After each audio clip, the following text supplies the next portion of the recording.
നമസ്കാരം. നമ്മൾ കുടുംബക്ഷേത്രത്തെ പറ്റി നമ്മളൊരു വീഡിയോ ചെയ്തായിരുന്നു. നിങ്ങൾ കണ്ടു കാണുമെന്ന് വിചാരിക്കണം. അനുബന്ധമായിട്ട് അതിനെപ്പറ്റി ഒരു കാര്യം കൂടി ഞാൻ പറയാൻ ആഗ്രഹിക്കുകയാണ്. എനിക്കുണ്ടായ അനുഭവം തന്നെയാണ്. ഞാൻ ഇതുപോലുള്ളൊരു കുടുംബക്ഷേത്രത്തിൽ, എൻ്റെ ഒരു ബന്ധുവിൻ്റെ ഒരു കുടുംബക്ഷേത്രത്തിൽ ഒരു 4-5 വർഷം മുന്നേ പോകുകയുണ്ടായി. അപ്പോൾ ഞാൻ എൻ്റെ സഹോദരനുണ്ട്, ഞങ്ങളുടെ ഫാമിലിയൊക്കെ ഉണ്ട്, വേറെയും കുറേ ആൾക്കാരൊക്കെ ഉണ്ട്. അപ്പോൾ അവിടെ ഞങ്ങൾ ചെന്നു. അവിടെ ഒരു ഫംഗ്ഷന് വേണ്ടിയിട്ട് പോയതാണ്. അവിടെ ഞങ്ങൾ ചെന്നു, അമ്പലത്തിൽ കയറി ഫംഗ്ഷനൊക്കെ കണ്ടു. അത് കഴിഞ്ഞ് ഞാൻ അവിടെ നിന്ന് ഒന്ന് അമ്പലത്തിൻ്റെ തൊട്ട് സൈഡിൽ തന്നെ ഒരു വലിയൊരു വൃക്ഷവും അവിടെ കുറച്ച് പ്രതിഷ്ഠകളൊക്കെ ഉണ്ട്. അപ്പോൾ അവിടെ അങ്ങനെ ചെന്ന് നിൽക്കുകയാണ്. അമ്പലമാണല്ലോ, ഇതെല്ലാം നമുക്ക് കാണുന്ന ഭയങ്കര ഇഷ്ടമുള്ള ഒരാളും കൂടിയാണ് ഞാൻ.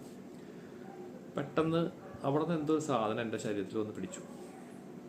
പിന്നെ ഭയങ്കര കോട്ടുപോയ, ഭയങ്കര ക്ഷീണം, തല മന്ദത, മരവിപ്പ് പോലെയൊക്കെ വന്ന് ഞാൻ അവിടെ നിന്ന് പയ്യെ പുറത്തേക്കിറങ്ങി ഞാൻ അമ്പലത്തിന് വെളിയിൽ വന്ന് അവിടെ നിൽക്കുകയാണ്.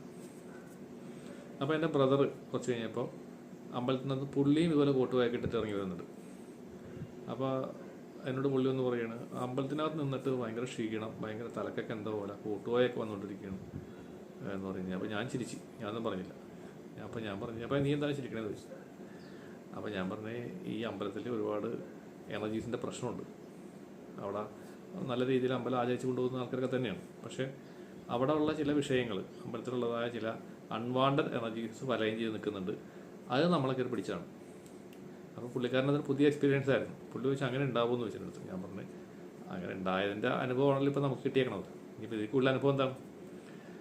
അപ്പോൾ പുള്ളി ചോദിച്ചത് എന്തുകൊണ്ടാണ് ഈ ക്ഷേത്രക്കാർക്ക് അത് അറിയാൻ സാധിക്കാത്തത്. അതായത് എൻ്റെ ഒരു അഭിപ്രായത്തിൽ ഇതിനെപ്പറ്റി പറയാൻ ഞാൻ ആളൊന്നുമില്ല. ഞാൻ ഈ തന്ത്രവും മന്ത്രവും പഠിച്ചിരിക്കുന്ന ആളൊന്നുമില്ല. ഞാൻ എനർജി ലെവലിൽ വർക്ക് ചെയ്യുന്ന ആളാണ്. എനർജി ഫീൽഡിലാണ് ഞാൻ എൻ്റെ കാര്യങ്ങൾ സംസാരിക്കുന്നത്. പക്ഷെ അവിടുത്തെ ആ വൈബ്രേഷൻ, അത്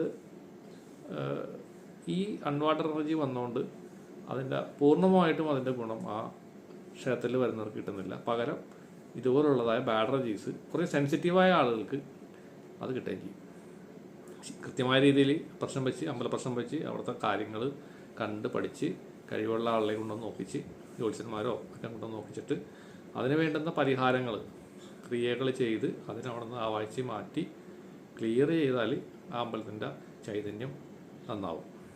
അപ്പോൾ നിങ്ങൾ സൂക്ഷിക്കുക. ഇതേപോലുള്ള ചെറിയ ചെറിയ ക്ഷേത്രങ്ങൾ, പ്രത്യേകിച്ച് കുടുംബക്ഷേത്രങ്ങളിൽ, വലിയ ദേശക്ഷേത്രങ്ങളിലൊന്നും അങ്ങനത്തെ കുഴപ്പങ്ങൾ ഞാൻ ഇതുവരെ കണ്ടിട്ടില്ല. ചെറിയ ചെറിയ കുടുംബക്ഷേത്രങ്ങളിൽ പോകുമ്പോൾ എപ്പോഴും ശ്രദ്ധിക്കുക. ഇതേപോലുള്ള എന്തെങ്കിലും അസ്വസ്ഥത തോന്നുന്നുണ്ടെങ്കിൽ നിങ്ങളത് സൂക്ഷിച്ച് മാത്രം അവിടെ പോവുക. ഇതൊരു അനുഭവമാണ് ഞാൻ പറയുന്നത്. Thank you.